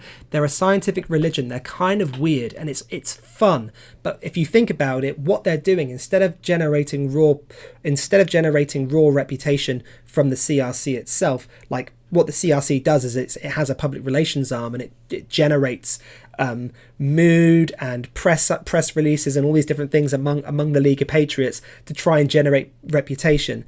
But because it's ran by this particular cult turned religion, you know, again, life imitates art. They use the great people at the CRC, these workers at the CRC, to generate, and when they upgrade the CRC and make it a really good place, it generates more followers of the religion. So people come to the Civitas to follow the religion, but they're also standard patriots. So that's why you can generate reputation or standard patriots. Pretty damn cool. So people that would be coming to the Civitas off of the reputation side of things will just be coming because they're, you know, their families, they're normal people, they're not following the cult, they're just going there because they heard that Civitas Theodore had great water parks or something. That's what they're doing. But when you're generating through the actual raw upgrade side of the CRC, you're indoctrinating people, you're giving them your dogma, and they're coming in and they're like, yeah, I'm really into this, or the Photonic Ghost, or Hail Profundum, you know, that kind of thing. So that's why they're there. But yeah, read up about it. It's really interesting, really cool, really deep, and super duper fun, if I do say so myself. Okay, cool. So we're moving on through that. We've got our receive, lose, and populate. We didn't populate. Receive Hex and CNXpats bonuses. We've got that. We did our commit to builds and upgrade, which we've done. We put the 3 hexes there. Now it's time to purchase ion. We don't have any money to purchase ion. We didn't generate any money through our commercial zones. Maybe that was a mistake. Yeah. Now we get to draw 3 and take 1. Now we need either a industrial zone or a residential zone, or some commercial facilities. So this draw should be successful. Let's go and have a look. So we come over here. Okay, I'm going to shuffle it because I can't remember if I did last time or not. Okay, and we're going to draw. Oh, not looking good. 1, 2, 3. Okay, we've got a residential zone. Yep. Okay, that's okay. And it's draw, let me just double check. It's draw 3, take 1, yeah. Okay. All right, Theodore's not looking great at the moment. Theodore's thinking, oh, how am I going to get this to sway in my favour? We take the residential zone, stick these back in, give it a shuffle. All right. Okay, so there we go. He has a residential zone now. Brother David's got a residential zone, a tech facility, and a government facility that connects to a residential zone. So that's good. Still have to build the residential zone with 3 ion, so that's important. Damn it, didn't purchase any ion because we didn't make any ether. Oh, we should have got ion. We should have got ion that turn, but we decided not to because we're an inexperienced player. We're not the designer of the game. Oh gosh, what am I thinking? Right, okay, moving on. So we go over to the Civitas Nihilium player and we're looking at what they're up to. So the game round, they're going to go through the game round now. So every player has now done their A to F. They've done that. Now we move to number 3, which is you take money for CRC population, not the whole Civitas population, but what's left in the CRC. So in the CRC, as you can see, Nihilium gets 2 million ether because they have 2 SPs in their CRC. Okay, so they come over here to the bank, and they go and get their 2 million ether. So 1, 2. God, they are hard to look at actually. How have I not noticed that before? Doesn't matter. It's all changed, so it's all good. Right, okay, coming back over here. Stick them in there. Okay, so the 2 million ether's in there. Now we go over to Civitas Tal. Civitas Tal has 1, 2, 3, 4, 5. They've got 5 in there. It's an odd number, but for every 2 they get 2 million. So 2, 4, so 4 million for Civitas Tal. Very wealthy, Civitas Tal. But you never know what's coming up on the policy draw deck. You never know. These players that race ahead at the very beginning, they could get severely, severely penalised for coming through with the fire at the very beginning. It all depends on how well people want to play when they're playing. So over here as well, 2 million for Civitas Theodore. There's 3 in there, but they only get 2 million for those 2. So they get some ether that they can use to buy ion later, which they probably will do. So 1 and 2. Okay. Cruise on down. Stick that in the active area as well. Okay, so that's the ether bonus for CRC population stage done, number 3, that's finished. Now it's bidding phase and policy exchange. So the bidding phase, so what we do is we basically go over here and we check to see if how much we've got in the bidding draw. So it's 1 card per player plus 1, because we have 1 player that's reached 13 rep, which is Civitas Tal. So we're having 4 policy cards played into the arena. So we go 1, 2, 3, 4. Now I like to do this in the middle of the table. We can do it sort of like this, which makes sense. And you start off by saying, right, okay, who wants to bid for this policy card? All policy cards in this game are great. They're really, really good.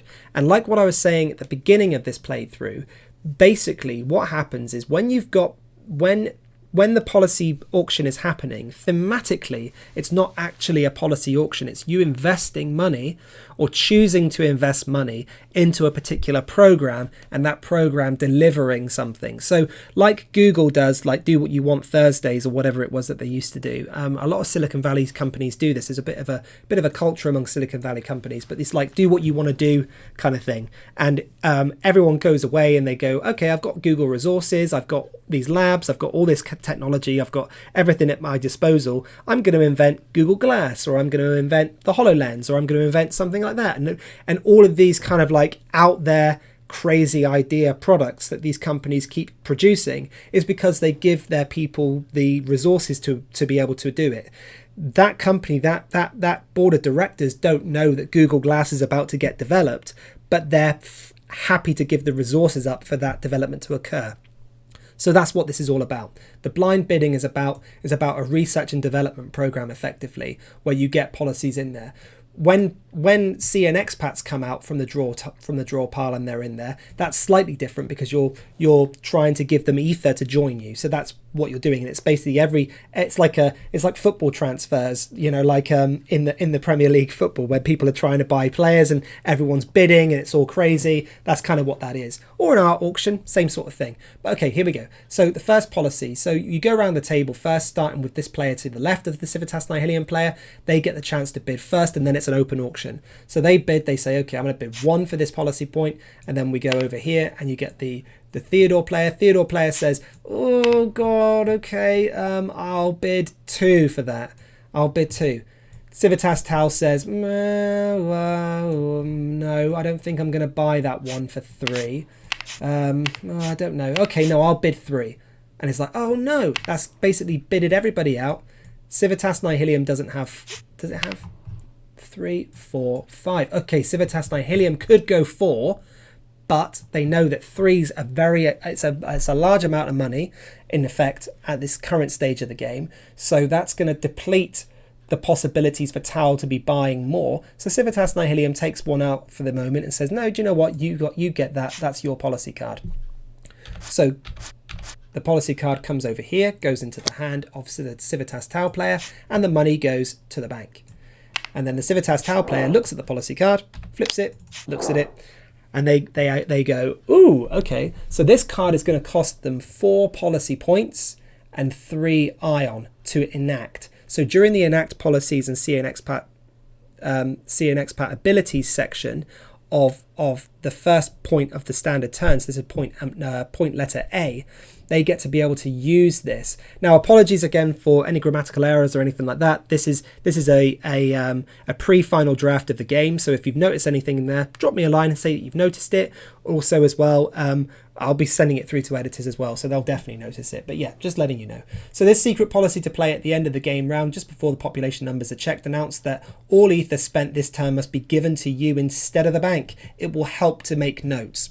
So if you've got the strategy guide with this, there's a notes section in the strategy guide where you can actually make notes on this particular policy. Also, if you have the strategy guide, you can look up on the A to Z, find Hacking the Ether Network, and it'll give you some extra tips on how to use this, when to use this, and what makes sense. We've been playtesting this game for quite a while now, and we know about all these different policies. And we've seen them in different guises in different scenarios. So draw off that information. It's quite fun. It adds a much sort of interesting depth to the game as you sort of discover it with your gaming group. But yeah, very good to point that out. So the policy points are spent. Okay, it's not a qualifier, it's you spend it. So if you have 4 policy points, of which the Civitas Tal has 0, you can actually spend this and make it happen. So it's a policy to play at the end of the game round, just before population numbers are checked, announce that all the ether that's been spent, so any ether that's been spent in the game round, so any ether that's been spent to purchase ion, any ether that's been spent to enact policies, any ether that's been spent to commit to builds, any ether that's been spent anywhere, it comes to you at this moment. So when you enact it, secret policy to play at the end of the game round. So you wait for the end of the game round and then you play this policy. So as soon as the game round finishes, you say, by the way, ka-chunk.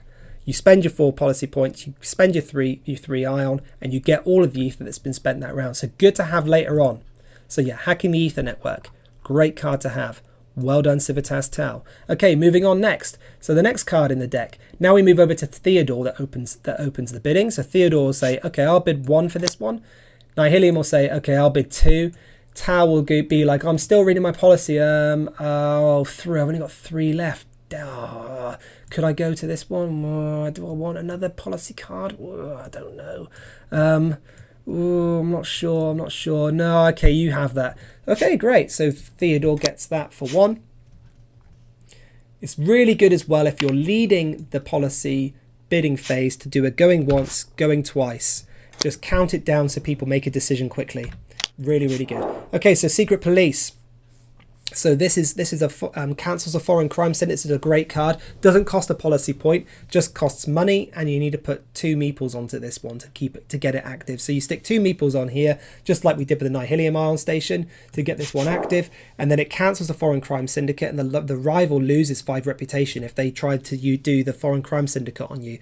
Or if you're the target of an attack involving rival standard patriots or drones, you may defend, and both players secretly commit fused ion and reveal. Win, you take all of the committed ion, and the policy or the standard patriots are destroyed. Lose, the rival takes back their ion and their policy or hex ability succeeds. So activate this policy again by paying its ether cost. So this bit here is just the rules for combat.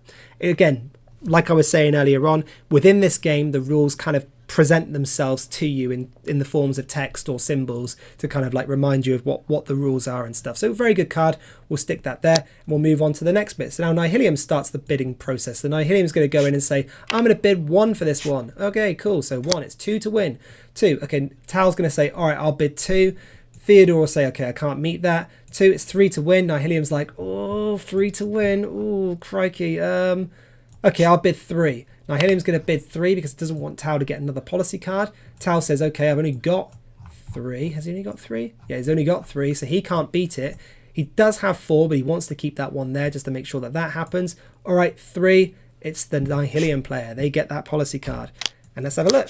Inspired Industry. Okay, another great card. 4 policy points and 3 ion. This place one of your inactive stash material cubes onto all of your active industrial zones. All of your industrial zones now generate double the material cubes, and then you shuffle the policy back into the bidding deck. So you basically get an inactive material cube, you stick it on an industrial zone. That indicates that your industrial zones are now, stick it onto all of your industrial zones, of which we have 3.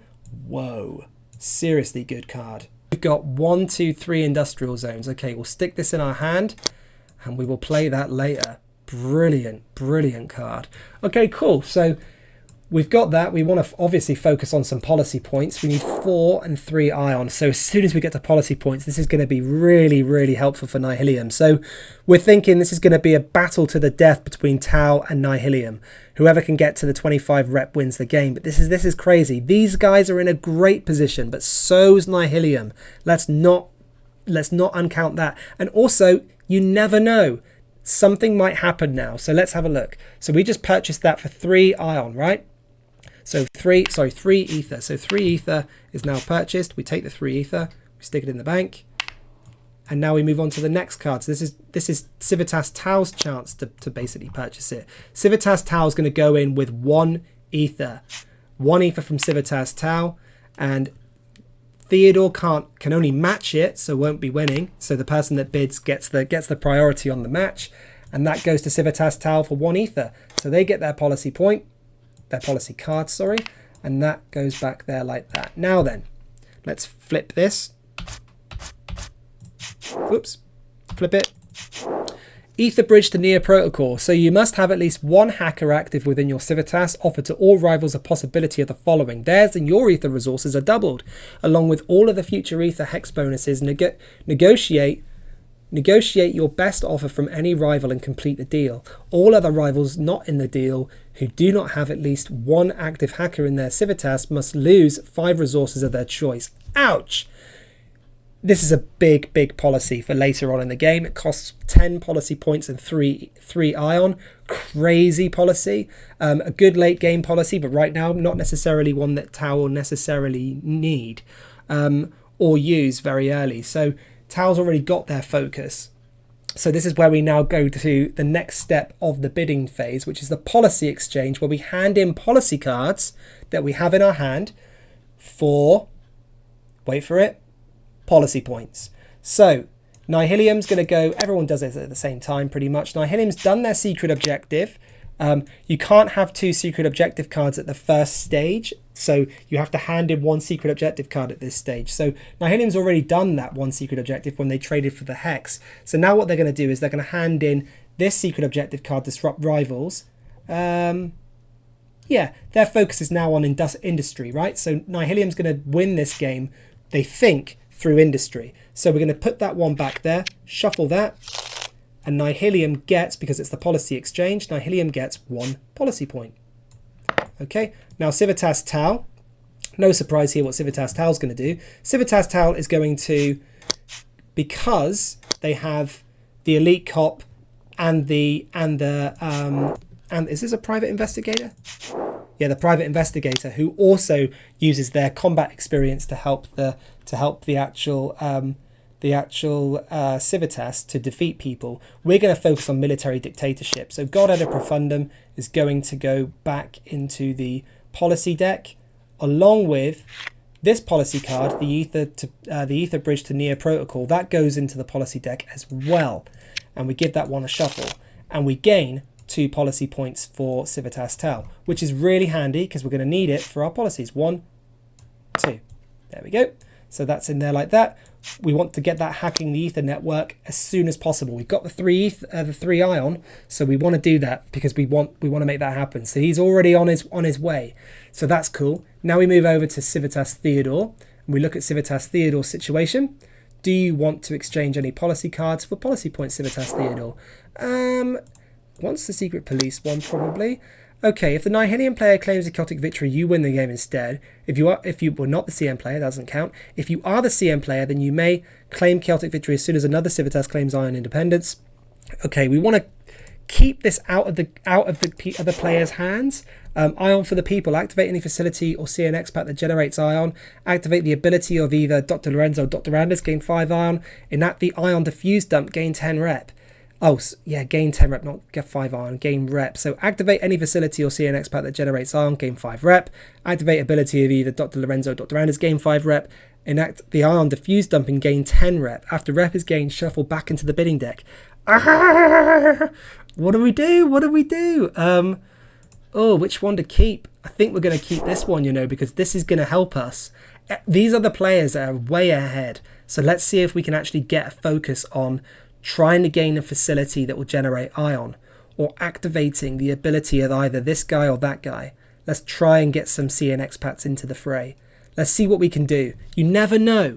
You never, ever know. So let's do that. So this goes back, and we get a policy point. So up to 4 for Theodore. Now Theodore, if we're looking at this, Theodore's going to be assessing the situation.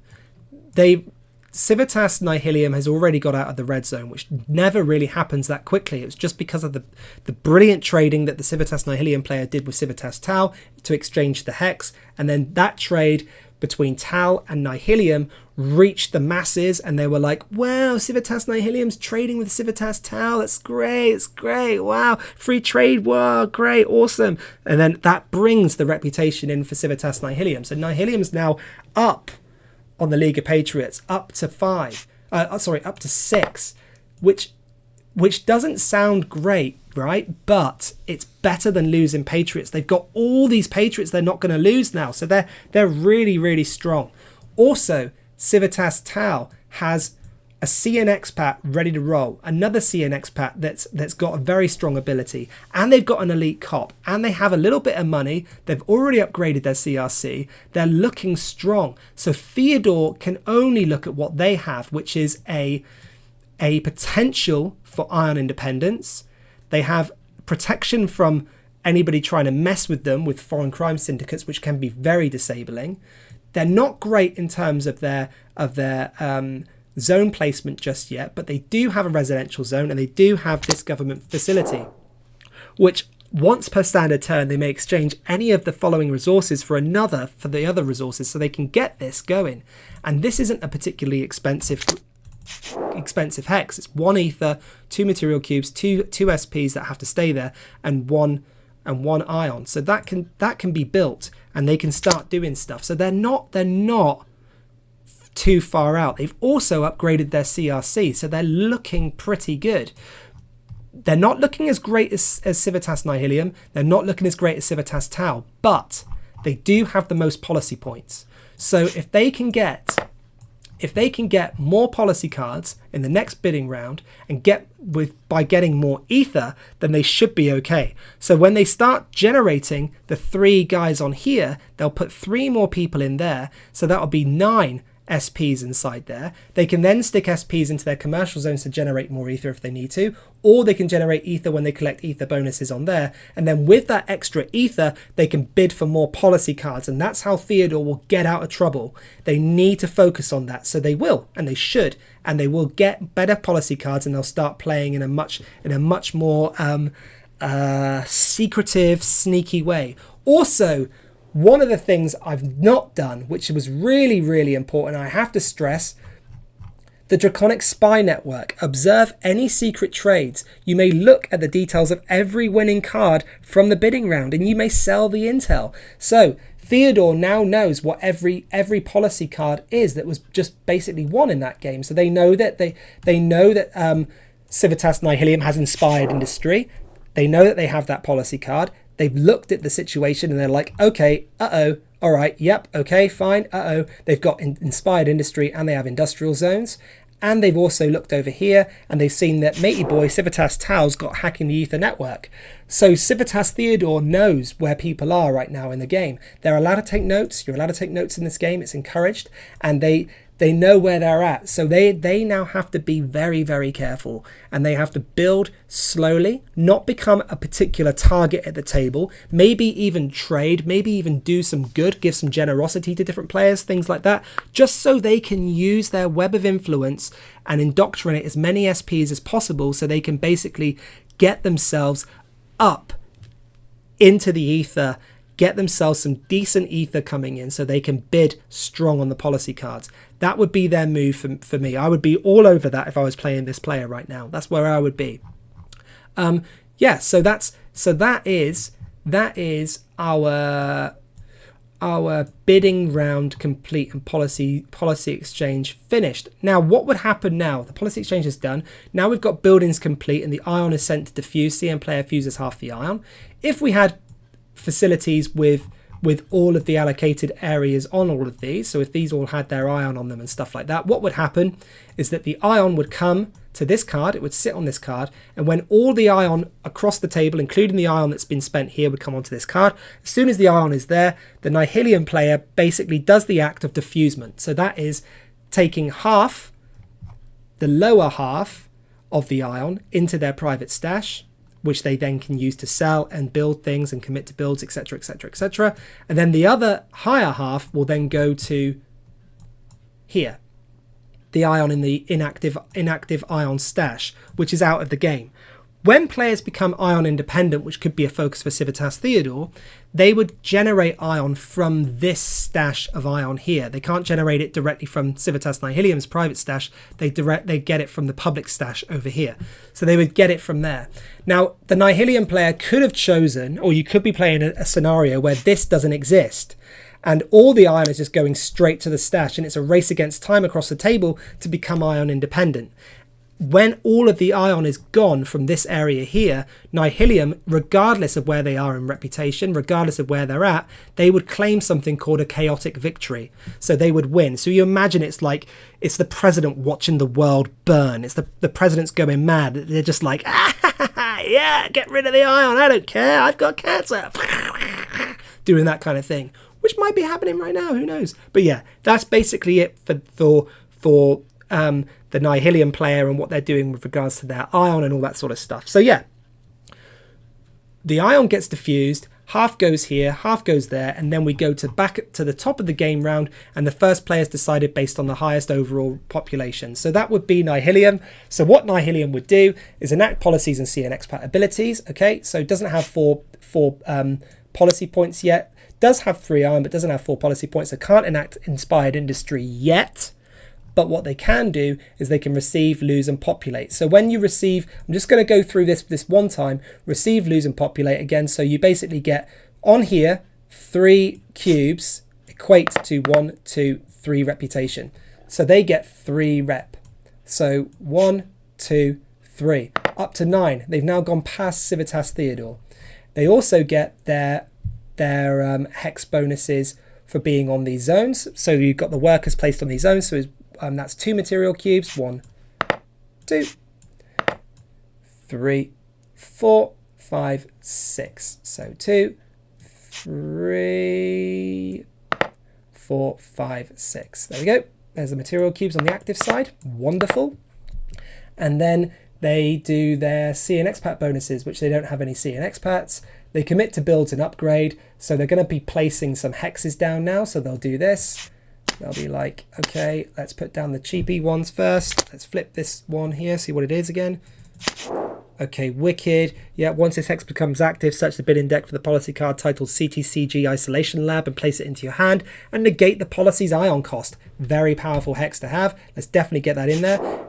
Also as well, if that hex becomes active, when you activate that hex, you gain what's here on the left-hand side during this hex receiving hex phase. So if you have if you've activated the hex in the build round, which is all of these things here, and this has become flipped, during this stage of collecting bonuses, you get that 4 policy points by default.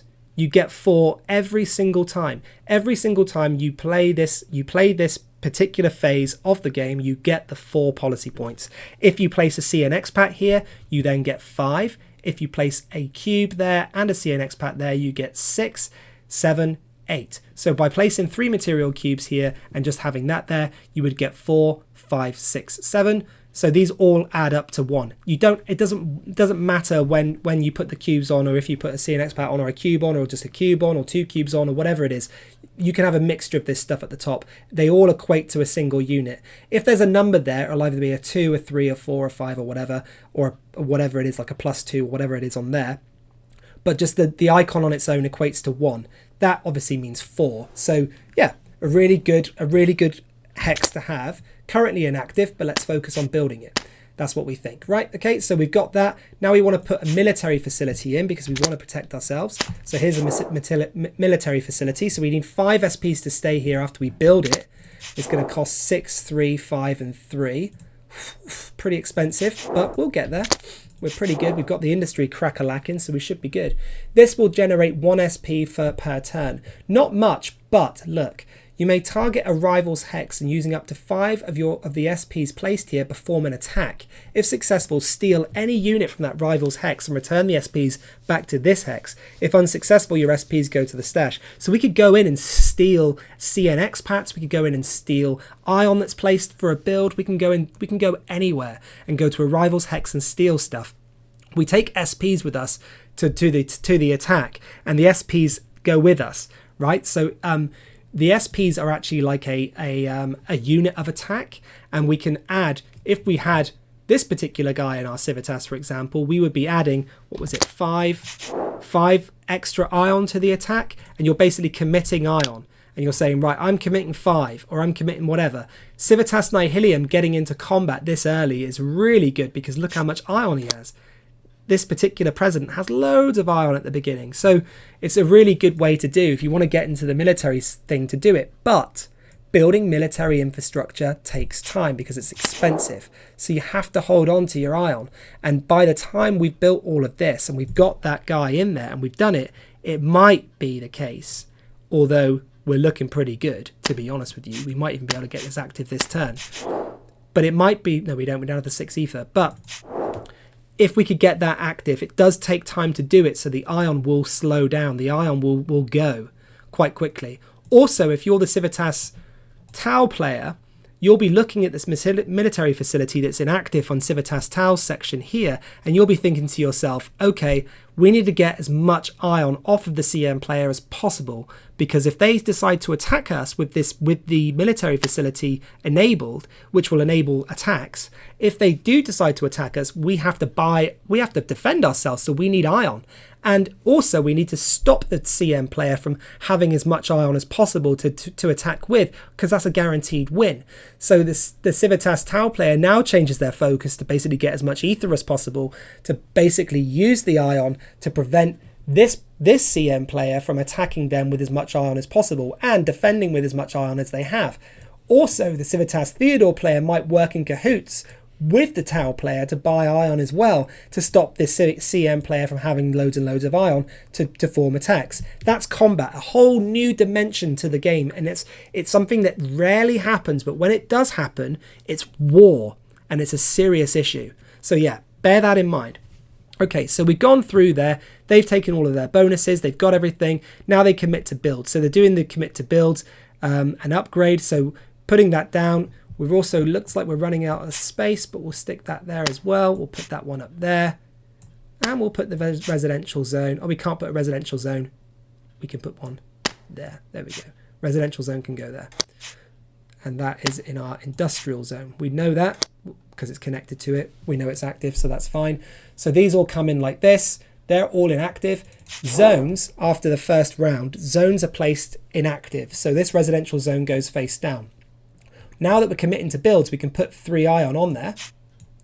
And when builds complete, that will flip. Which is that, if you remember, builds complete at the end of the game round.